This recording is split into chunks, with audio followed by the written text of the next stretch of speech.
Bonjour et bienvenue sur la chaîne Carnet de Vignoble.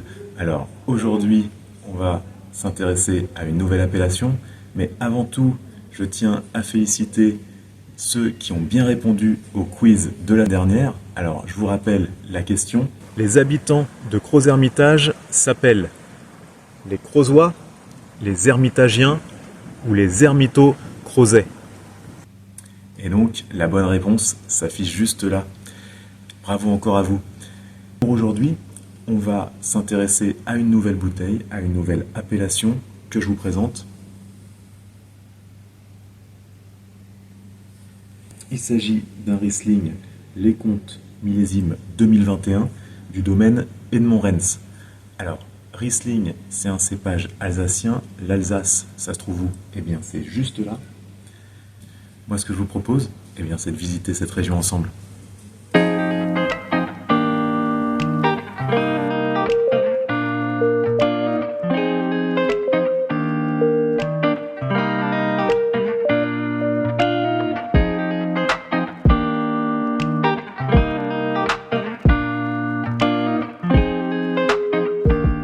Alors ici, on se trouve à Kazelsberg et je vais vous raconter la petite anecdote du jubilé des 60 ans de règne de la reine Elisabeth II.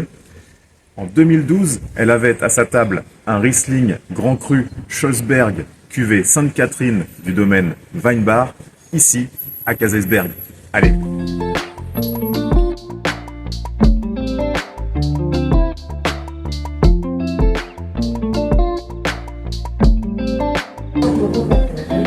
Savez-vous pourquoi les verres alsaciens sont peints en verre? Eh bien, c'est très simple. Au XIXe siècle, les viticulteurs alsaciens privilégiaient la quantité à la qualité et faisaient généralement des vins au reflet vert, gage d'un manque de maturité.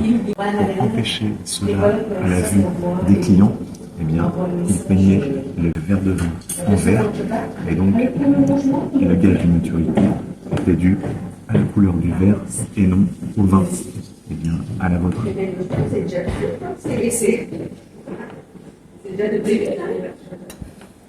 Alors on se trouve à Ribeauvillé pour vous parler de la cave coopérative de Ribeauvillé, qui est la plus ancienne cave coopérative de France.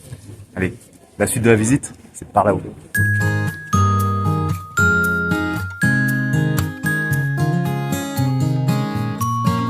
Quoi de mieux que de se retrouver au milieu d'un petit village alsacien pour vous parler de l'appellation d'AOC Alsace Riesling qui date de 1962. Et donc ici, on produit uniquement des vins blancs secs et liquoreux.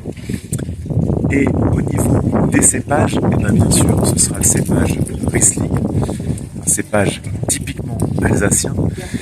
Au niveau des sols, on a des sols calcaires, mais aussi sableux, des marnes et granit. En termes de superficie de Riesling planté, on va avoir à peu près 3300 hectares plantés en Riesling sur toute l'Alsace. Et en ce qui concerne le potentiel de garde de ces vins, on va situer entre 3 et 50 gardes, ça peut aller jusqu'à 10 ans pour les vendanges tardives et les meilleurs millésimes.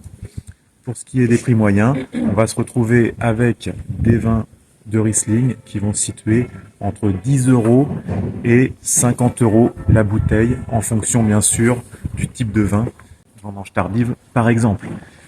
Allez, pour la suite, eh bien, on va un peu plus loin dans la visite. Allez, suivez-moi.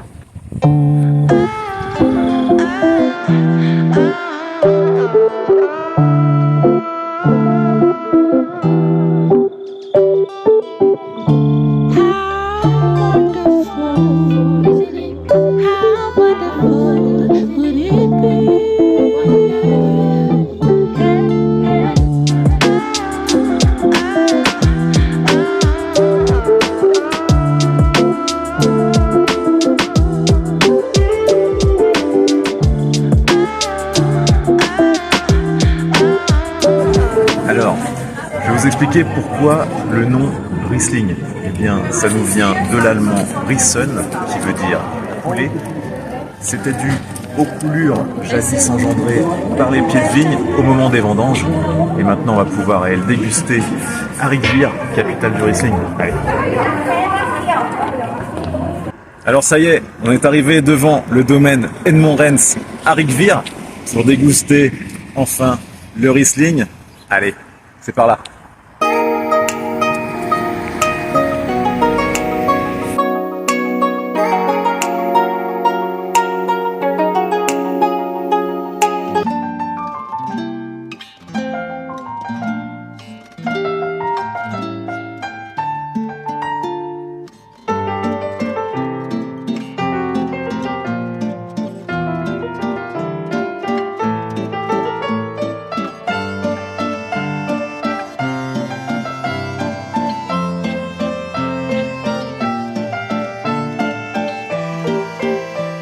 Me voici de retour donc des vignobles d'Alsace pour vous présenter le Riesling.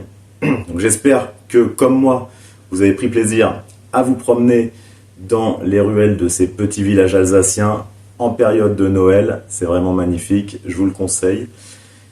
Et en ce qui concerne donc les accords mets et vins pour le Riesling. Alors avant, je voudrais faire une petite parenthèse pour remercier le domaine Edmond Rens qui m'a très bien accueilli. Je les remercie encore pour leur accueil.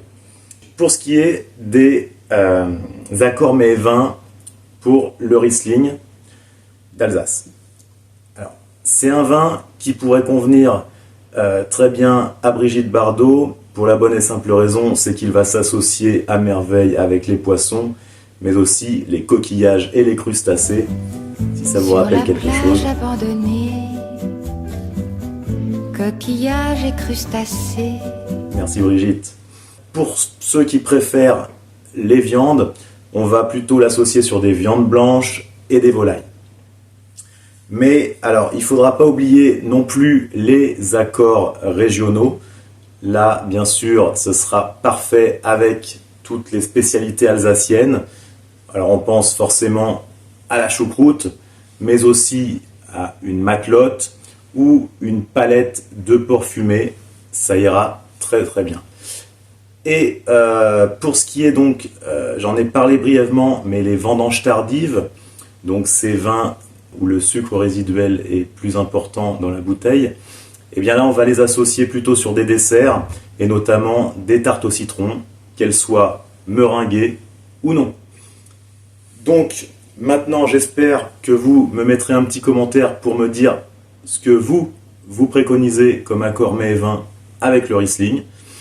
Allez-y, lâchez-vous, c'est le moment. N'hésitez pas à me mettre un petit commentaire si vous avez aimé cette vidéo, un like.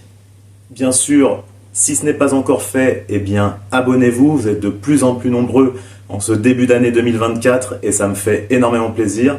Alors restez bien attentifs parce que justement on va fêter bientôt les 1 an de la chaîne et pour cette occasion, eh bien il y aura un petit jeu concours comme vous en avez l'habitude. Donc restez bien attentifs, activez bien sûr la cloche et les notifications et puis nous, eh bien, on va se retrouver pour la prochaine vidéo. Allez, à bientôt!